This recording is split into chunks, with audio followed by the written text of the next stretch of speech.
Once again, welcome to the Gospel Magic Channel. I guess if you've never tuned in before, I should just say welcome. We're glad you're here for the first time. I'm Dwayne Laughlin. This channel is all about how to use magic tricks to convey spiritual messages. And having said that, what you're going to see in this episode is different because there's no particular gospel lesson or spiritual message with this trick. It's just something we do for fun. And we do advocate that, and I'll probably put a few more routines like this up on this channel. And that is, it's important to win the right to be heard. We can't just preach at people all the time. You do some things that get them laughing, smiling, clapping, cheering, having a good time. Basically, you help them feel good, you help them have a good time, and that way when you start talking seriously about your message, they're more likely to give you a good hearing. They're more likely to be respectful. So it certainly is useful for a gospel magician to know how to do just some good, fun tricks. I also want to put this trick on record because it's an idea we came up with years ago. I think it's different, and I think it's important that there just be some sort of record of the idea, and that is a novel use of feather plumes. So I introduced this as the legendary green feather trick. Would you like to see the legendary green feather trick?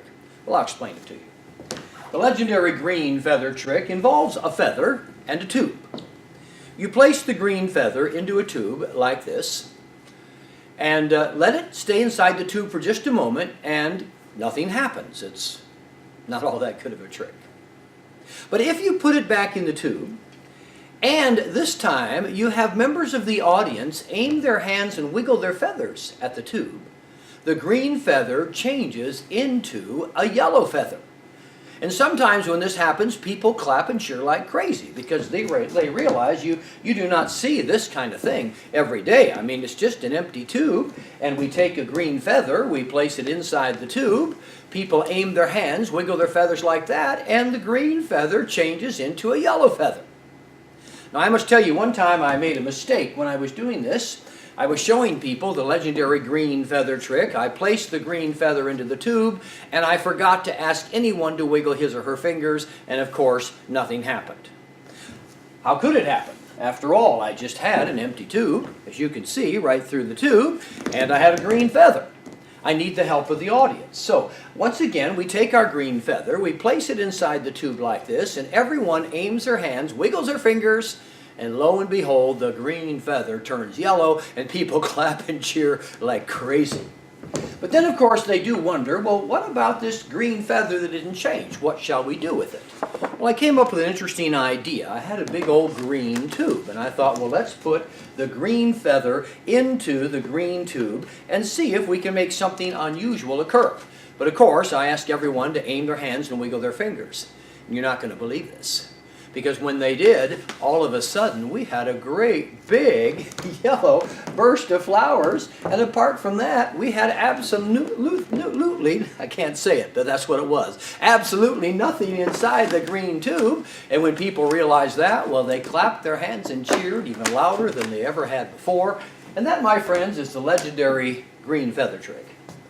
It's a legendary green feather trick because, people say it happened, but how could we know it did? And I guess we could say if it really ever did happen, it would look just exactly like what we just saw. But all I see is a bunch of yellow feathers. And that, my friends, is the legendary green feather trick. Well, it's fun. It's novel in that you start with all green feather plumes and they all change to yellow. Now, I will comment that it can be done with a lot of different colors, and we actually manufacture this trick. And you can get it like pink ones turn to purple, white ones turn to pink. The color combination really doesn't matter. And the addition of the flowers is something extra. In other words, this is a giant massel tube, if you know what it is. And so this is the additional ending. The normal set is just all green plumes that change to all yellow plumes. So I wanted you to be aware of that if you're looking at this and thinking it's something that might work in your program. Just a wonderful bit of colorful magic. Plays very nicely on stage because it's big and it's fancy. It's great for kids and it fools people. Frankly, it fools magicians. Magicians know about the standard color changing plumes where one plume changes to the color of the one they saw before, but this is different. They all start one color, they all end up another color. But that's it. The legendary color changing green feather trick. I thought you'd enjoy seeing it.